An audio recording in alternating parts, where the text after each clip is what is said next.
Welcome to the Mundane and the Arcane, a D&D 5e homebrew podcast. This is our special monster edition, or you can use the hashtag on Twitter, hashtag TMaTAcast. I'm Nathan. And I'm Matt. I'm Jared. And I'm Stacy. And joining us for this adventure is our special guest DM, Percy. Percy, why don't you get us started? The last thing that you guys saw when we left the previous game was the sky being kind of this dark black and green swirling mass. And to your left in the arena was a frost giant being gnawed upon by some thing, or some several things, really. And you couldn't really get a beat on what exactly that was. Grabthar, you had just dunked with supreme accuracy the first scoring dunk ball of the game, which triggered this event. It triggered the teleportation. It triggered whatever those beings were that came into the world and began ripping everything out to bring them here. I like that you keep saying triggered. You triggered. You did. Totally triggered. A squirt. Nathan has an effect on people. Escorted. So how did you all land? I know some of you were running away. Some of you kind of just waited to see, all right, well, if it's taking everything, just take me too, I guess. So how did you all land when you got to this new place to see all of these things? I landed on my back, full horse dick, just out there. Just flopping. Was it flopped? Never mind. Flopping. Big floppy horse dick, or was it rock hard? No, like it was the floppy. boulders? There's no reason for it to be rock hard. Yet. Unless you're just really into teleportation. I mean, I kind of am, but Ozzy yeah. Take me through that wormhole. I would say that Grabthar just landed on his feet because he's dope as hell. Okay. He was like, boom, what's up, bitches? I mean, That's he's got 4 feet, so. When he's used to being high. So it's no big feet. So the world's always spinning. Yeah, he lands on his hooves. Yeah, he has excellent balance because he's used to being high. So he just landed on all 4 hooves. And he was like, whoa. Word. I figured since Wendy was just sitting down, she just kind of plopped down on her ass. Since Glenton kind of walked into one of the beams, it was kind of like those walkways in the airport that carry you through the airport, but then you have to get off and keep walking. He kind of hit the end of it, but he was still standing on the treadmill.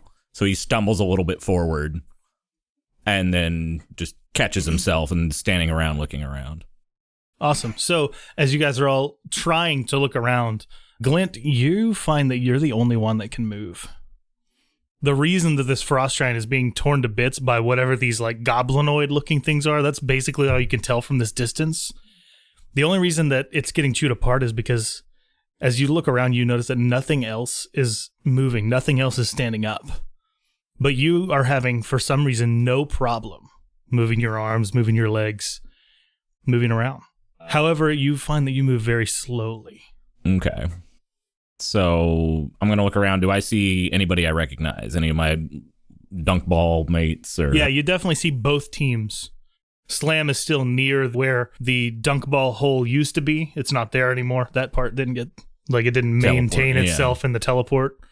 So you recognize him. You see the trees, all of the illusion that was in the stadium is gone as well. So it's basically a flat bed. You can see everything. So you can see all of the contestants that were there with you. Do I see Wendy sitting there? Yeah. Okay. I'll approach Wendy and listen, you weird Wendy, right? So Wendy, as you try to speak, initially you can't open your mouth. In fact, you find you can barely move your eyes. So good, I'm here alone. God. So everybody who can't move, I'll say this, make an intelligence saving throw of 15. I got a 13. 7. I rolled an 18, but I get a 17. Nice. But that's enough. I'm straight up stupid. That's enough. Wendy, how did you do? 7. A modded 7. So, Grabthar, you have a... That's so funny. You have a -1. Yeah, for sure. This is going to go really well for you. I'm wise. You are. In your own head. Grabthar, it's still hard for you to move, but you almost think yourself into moving your head just to look up enough to get a skyward bearing to try to read the situation from the stars, which is what you're used to doing when you get into a new situation. Can I see the stars? You got to find your location. Well, go ahead and roll me. It wouldn't really be history. It'd probably be nature. Okay. Nature is +2. So I get a 10. A 10 is not going to really tell you much, but you know that you are not home. That it's not like something has been brought here.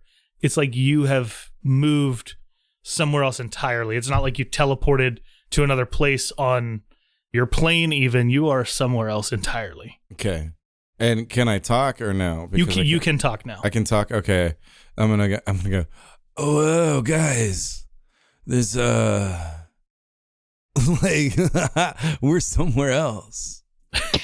And as you say that, you realize, and if you tell the party about this, Glenn, you're going to kind of get some recollections of it as we go, that you're not so much producing sound with your mouth as you move your mouth because you're used to that's how you talk. The thought just kind of projects outward. I don't even have message. I know you don't. Looking at the opposing team, do any of them seem to be spellcasters of any sort? One is a spellcaster. He's a wizard, and he has already stood up. Okay, he's standing up. I'm going to cast Dispel Magic on Ozzy to see if I can break whatever weird hold is that it's on him. You go to cast Dispel Magic on Ozzy, and something does leave him. You notice that there's like a green, almost necromantic type of energy that just seeps out of his skin and back into the ground. But Ozzy, you're still having trouble moving, but now you can have advantage on your intelligence save. Yeah, go ahead and roll another one. Okay, that's a 12. Oofa doofa. That's a natural one. So 12, I guess, is my advantage. Gotcha. All right, so Nathan, do you kind of convey that idea that you kind of realize, like, it's my voice that people are hearing, but it's not actually coming from my lungs? Oh, yeah, absolutely. I'm going to be like, guys, whoa. Like, I'm talking, but, like, it's not coming out of my mouth. Since Dispel Magic has a verbal component, would I have started to, like, maybe realize that as well? Yeah, for sure. For sure.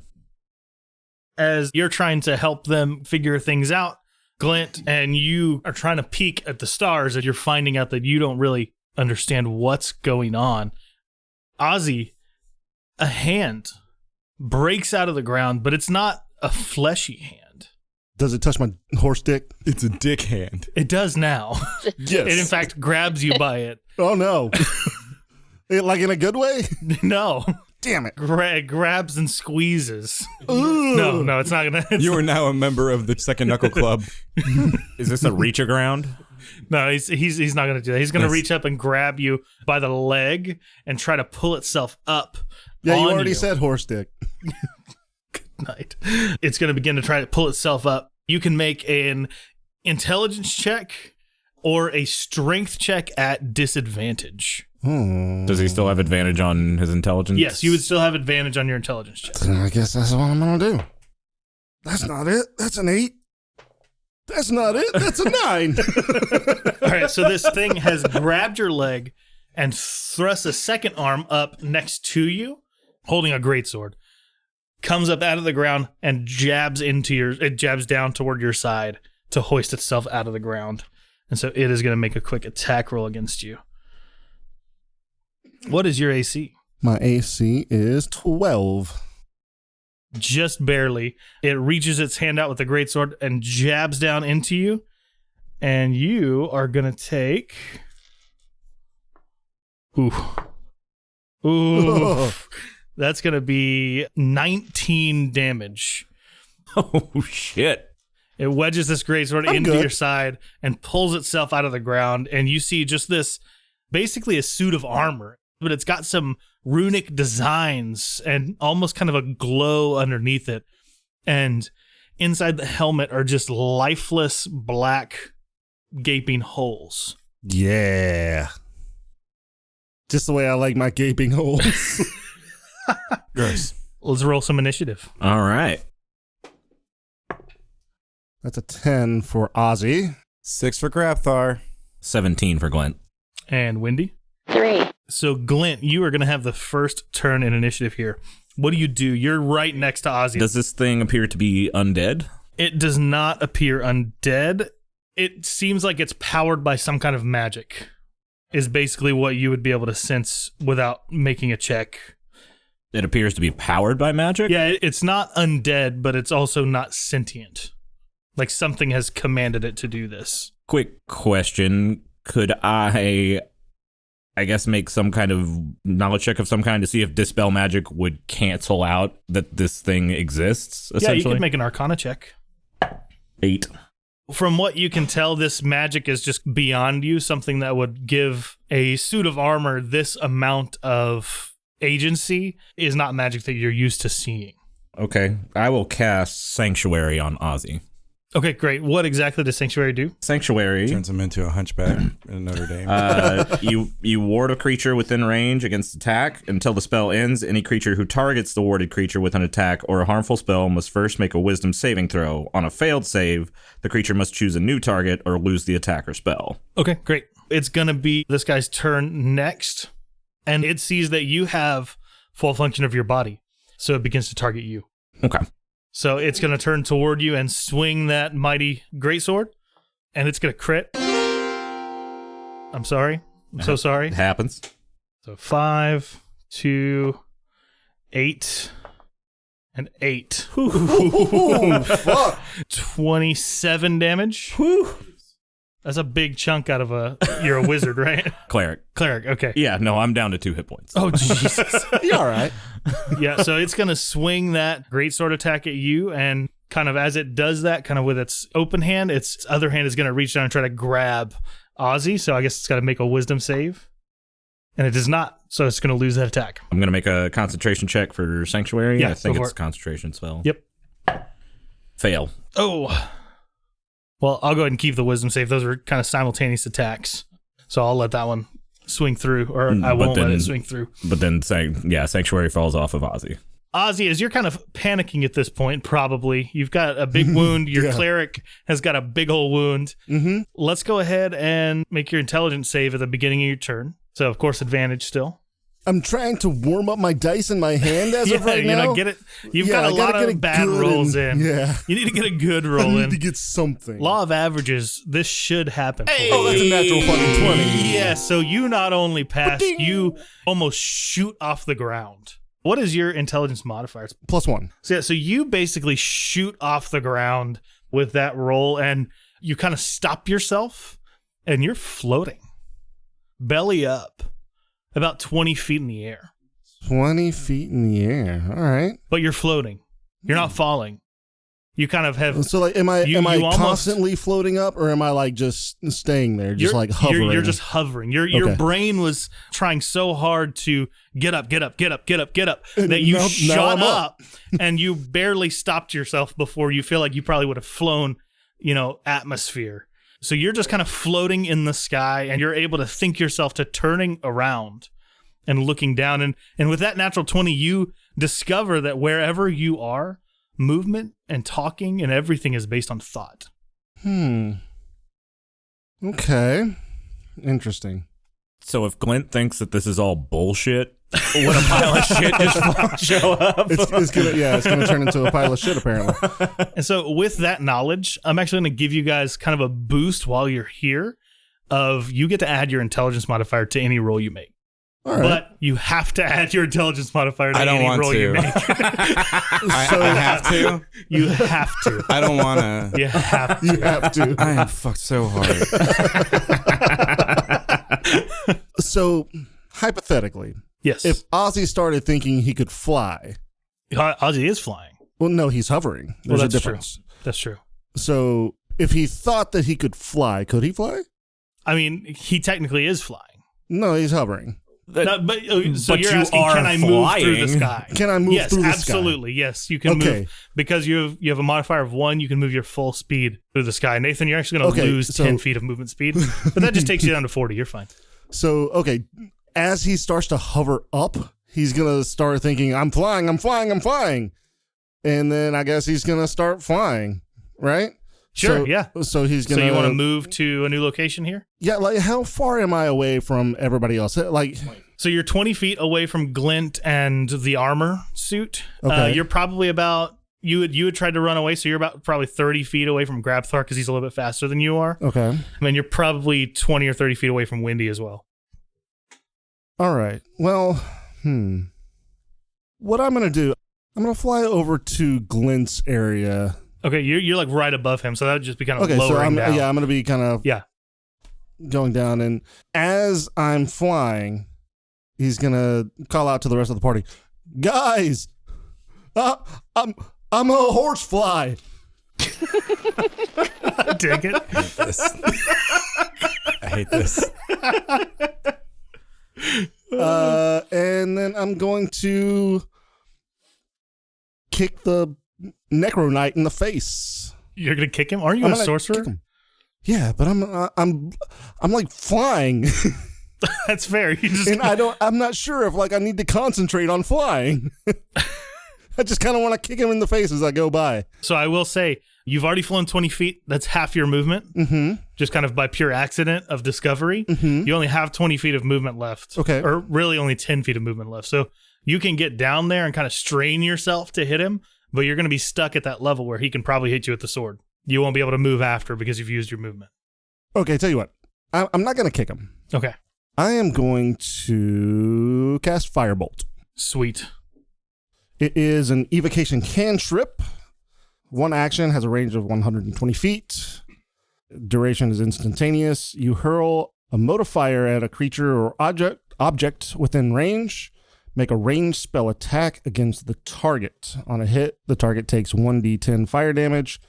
A flammable object hit by the spell ignites if it isn't being worn or carried.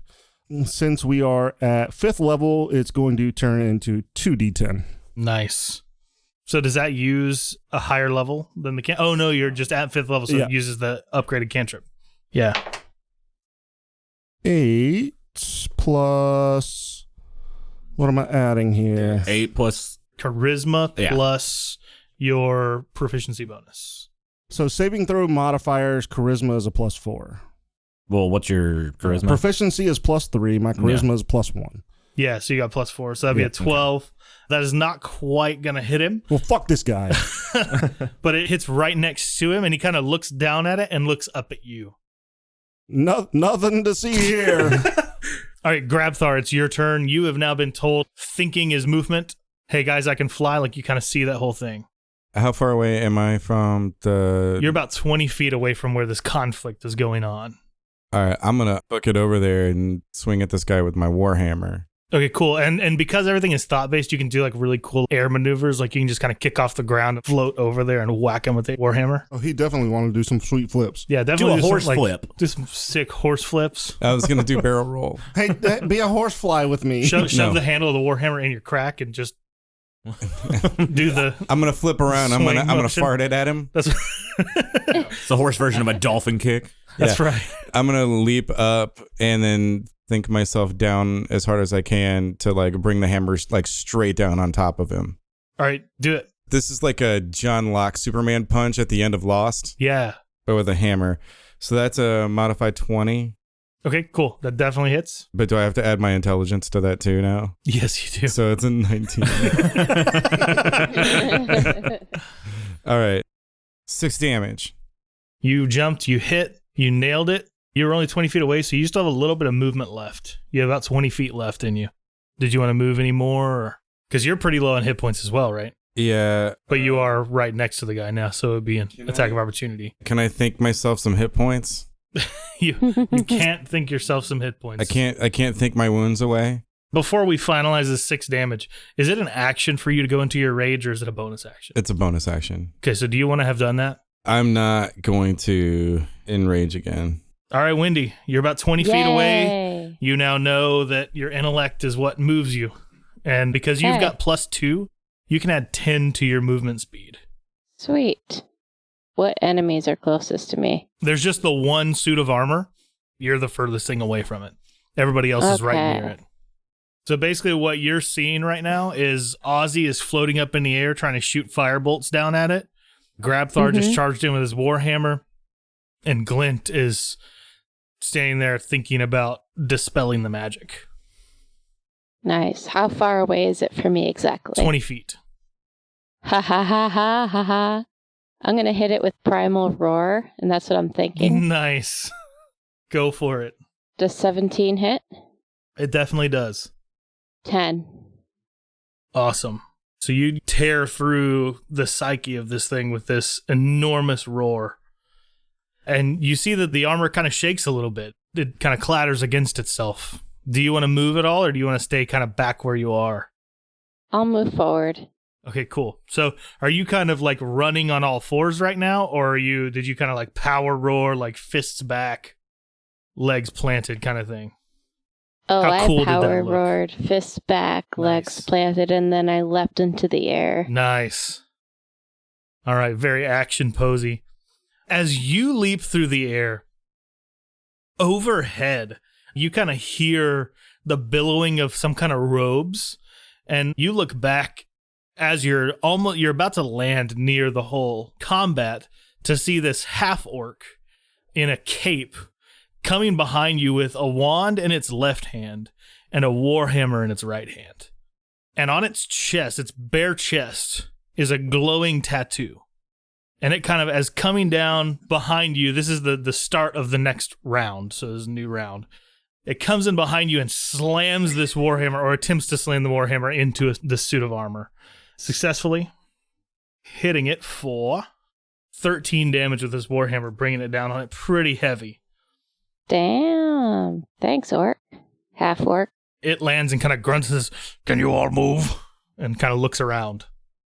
I can fly. Oh, I didn't see you there. Yeah, I got it, dude. Of course I can move. Thanks for the help. And when you say that, it kind of looks you up and down and kind of grunts. We'll have to deal with that. Let's finish this quickly. And then Glint is going to be your turn.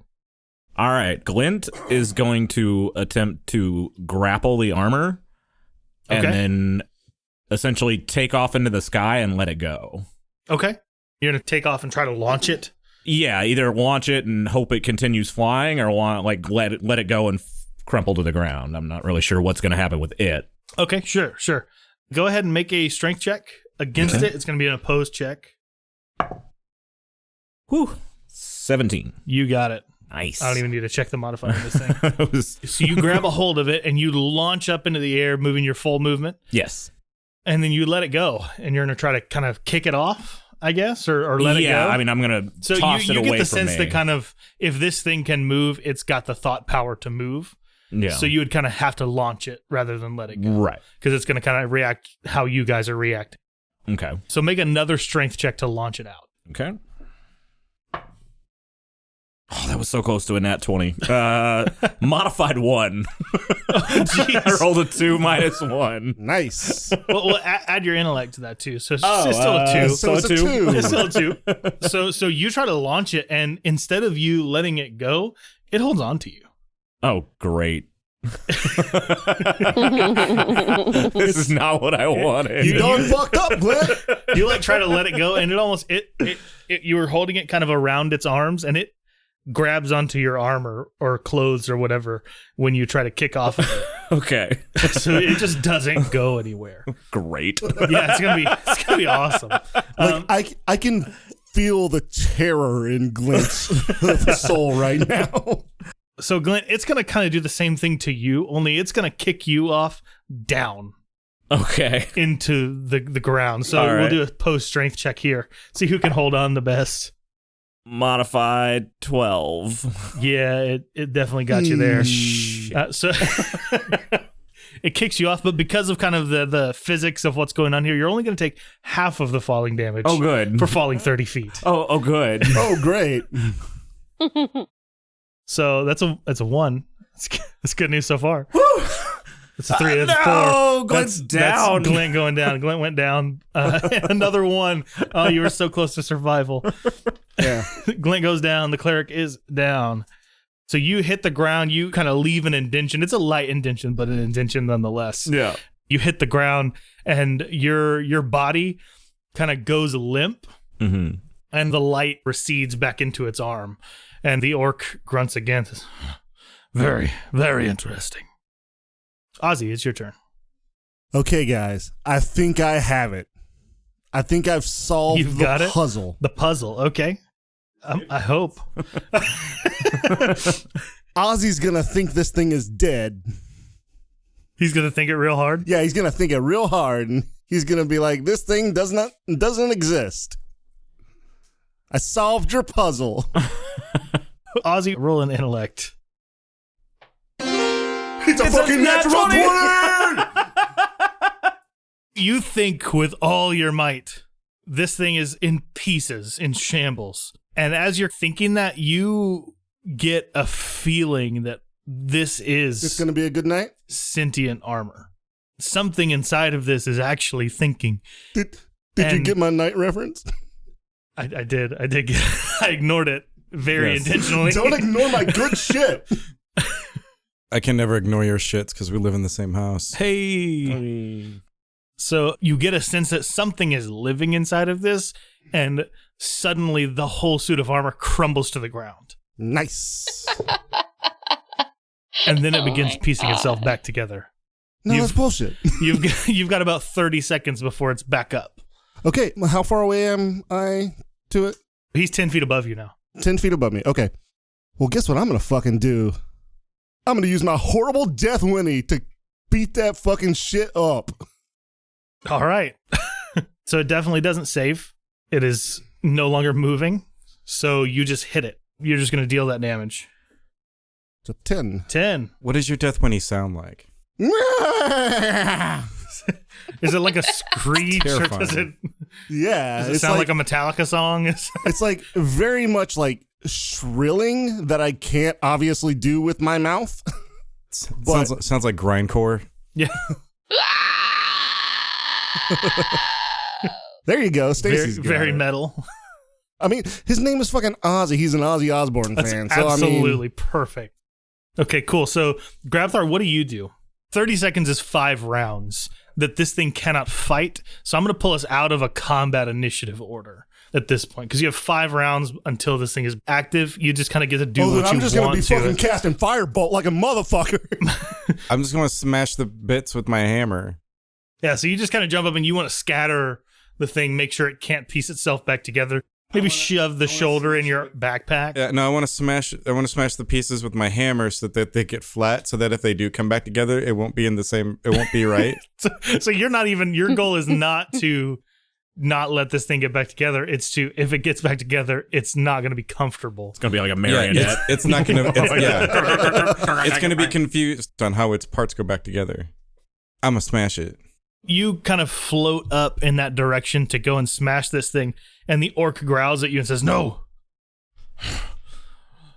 He just kind of grunts as you jump up. That's all he says. I thought he was going to say something else. He doesn't know you well enough to really give you information about himself, but you get kind of a sense that he knows whatever that is. I'm gonna hold my hammer out sideways, and I'm gonna do another barrel roll as I'm going up to just kind of smack as much as I can. Okay, great. So smack it. Okay, smacking it. Because I'll smack and scatter. That is a 12. 12. I'll give you advantage because it's not moving. Okay. So go ahead and roll again. That is a modified 19. That'll hit. Okay. That's including my -1. Okay. So I hit it. And that is another 3 plus 3. I'm going to say it's weakened to you right now, so you're going to deal 12 damage to it. Okay. Thanks, because I've been rolling shitty with damage. Yeah, and I hit you with that whole intellect thing, so I feel kind of bad for you. All right, Wendy, what are you doing? He still doesn't understand what's going on. He's just thinking things. All right, so I guess I will go to, let me see. I don't want to do another primal roar, because that's just bougie. I'm going to go after it with my claws. Okay, awesome. And I think you have 2 attacks at this point as a rogue. Yeah, one of them I rolled 9, so that's not going to work, but I could do the other one. Yep, do it to it. That's an 18. 18 will hit, and your claws are 2d4 plus 2. 7. 7 damage. Yes.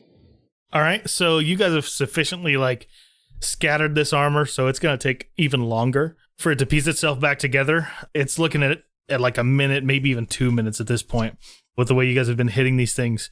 Back at the top of the initiative order, the orc points its wand directly up in the air and kind of sucks the armor pieces into an open bag at its side. It's sheathed the hammer and sucks the armor pieces into a bag, closes the bag, and puts the wand away and pulls out kind of a package from the side of its leg, kind of peels it off of some kind of what we know as Velcro, what you guys think is magic.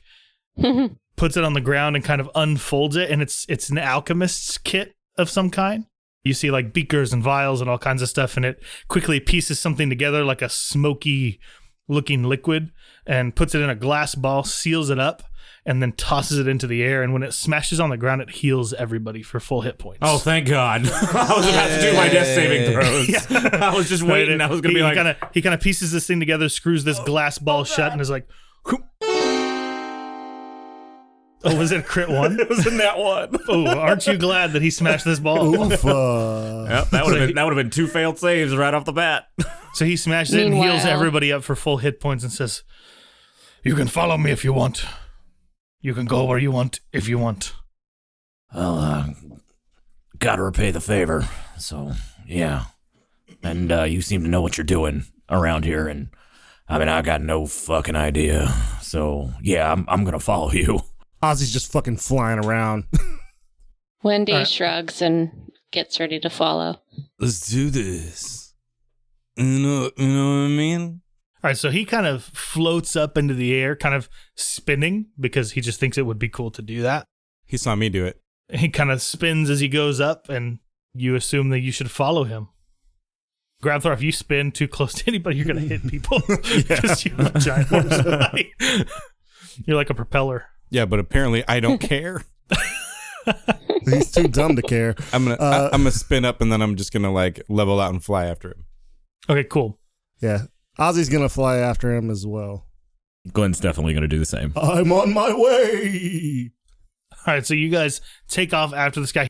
He flies up and he seems to fly up and up and up and up. And as you look down below you, you see that whatever this stadium was on is not a planet.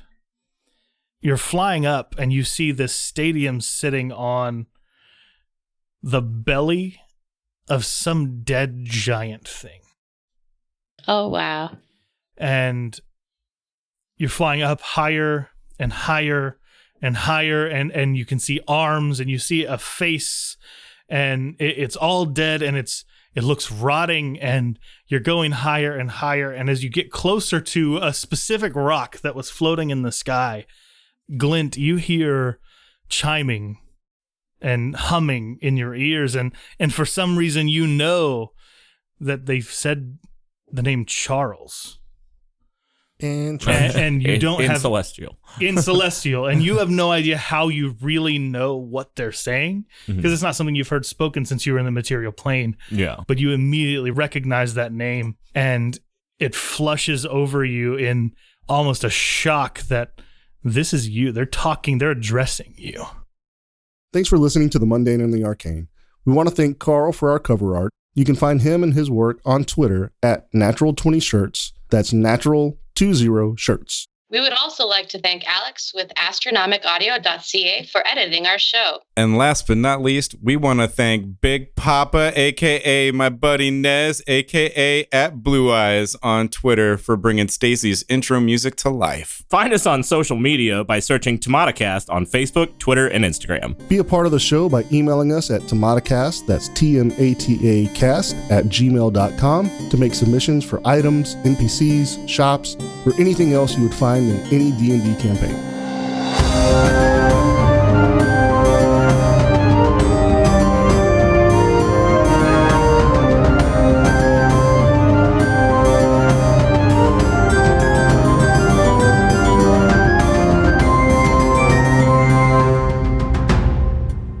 See you, TMaTA.